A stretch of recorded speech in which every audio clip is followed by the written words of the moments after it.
Hi folks, this is All the Fruit, and yesterday I found some so-called Chinese dates in an Iranian ethnic shop in Germany. Well, the Iranians know what dates are. They show us selling lots of real dates. Those are real dates which come from a palm. But what are Chinese dates? Well, Chinese dates are in the Ramneishi, not in the Arekeishi, like normal dates. And those Chinese dates are not really dates, but they're a sweet, brown, dried fruit. That's why they are often known as dates. We also don't really know where they come from. Wikipedia says the origin is somewhere between Lebanon, northwestern India, and south central China. That's basically half of Asia. That's basically Asia without the tropical areas and without the taiga, more or less. And that already tells you the climatic range of this plant. Here, coincidentally, I not only have some real dates, but I have the other famous species of Ziziphus. This is Ziziphus mauritiana, which most probably doesn't come from Mauritius, but also somewhere from southwestern Asia.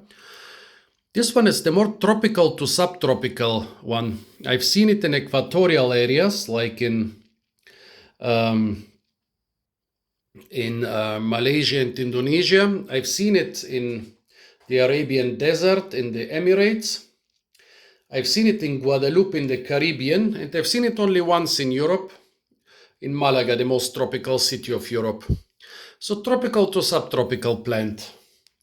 Well, this one here, well, it tolerates quite cold conditions, minus 15 degrees. I've seen it growing for decades in the Balkan Mountains in Bulgaria, where I'm sure it survived temperatures of minus 20 or even colder. Also, it's commonly grown in Beijing, and I think Beijing gets winters which are more cold than 15 degrees, especially traditionally before the climate change. So, quite a nice plant if you live in colder areas and want to produce something like dates. It likes water, which plant doesn't. It needs sufficient water for proper fruiting, but it also needs hot, dry summers because otherwise the fruits will not dry properly on the plant. I foraged this a couple times, even in Germany and also a lot in the Mediterranean. The first time I foraged it in Arizona, near Phoenix. But every time I foraged those, the fruits were much bigger than that. The fruits were more closer to this size of Ziziphus mauritiana. However, they were usually more elongated.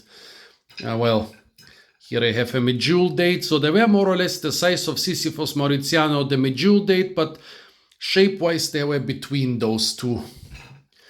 Elongated, but not too elongated. Well, those here are almost round and much smaller. I've seen similar fruits on Ziziphus lotus in southern Europe, and I've seen single fruits of that size on some Ziziphus jujube, but here I got a little bag full of those, and the whole box where they were in, they were such small fruits. So I thought, oh, maybe I'm lucky, and those are wild ones or foraged in the wild. Well, the thing is, this stuff grows in the wild quite a lot. That's why we are not sure where it's native to. It grows in a wild form even in southeastern Europe. I mean, even in Germany, this stuff is suckering freely. It's horribly spiny. So removing the suckers is quite a pain. So a lot of people might just leave them, and then even without sexual propagation, one fruit tree can produce a whole thicket. So it's hard to say where they are from. I don't know if those were grown in a managed garden with watering, with digging the soil, fertilizing, or they were collected somewhere in the wild. But as I said, they are teeny tiny compared to the size of the normal Ziziphus jujube I'm used to. Now let's try them.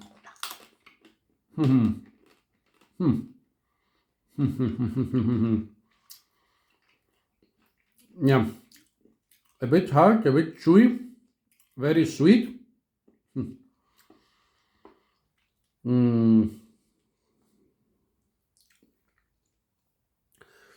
tiny seeds on those. And with this particular Ramneshi have very crazy flavors.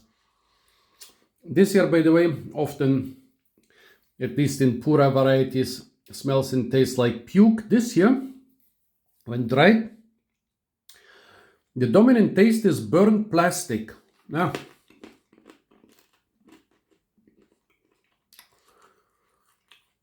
Yeah. And also the strange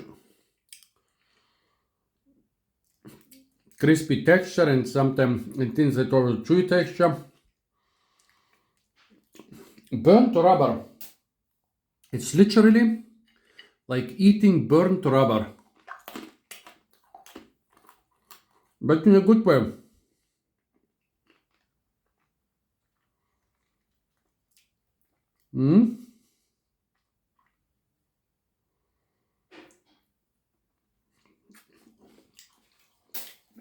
It's quite addictive.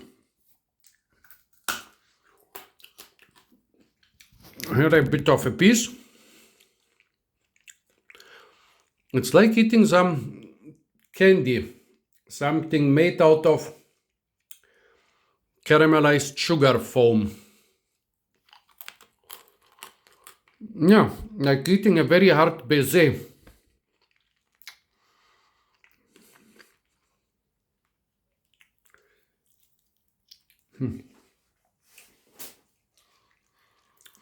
I honestly prefer the bigger ones because there is more volume to them, but it seems that this has a lot of advantages. I would bet it was foraged from a wild or semi-wild state. It's easy to dry. Often it seems to keep its shape when dried. The big ones, they always shrivel up like those, and it seems that even with those tiny ones, the bigger ones shrivel up, but the small ones, they manage to dry while more or less maintaining their shape.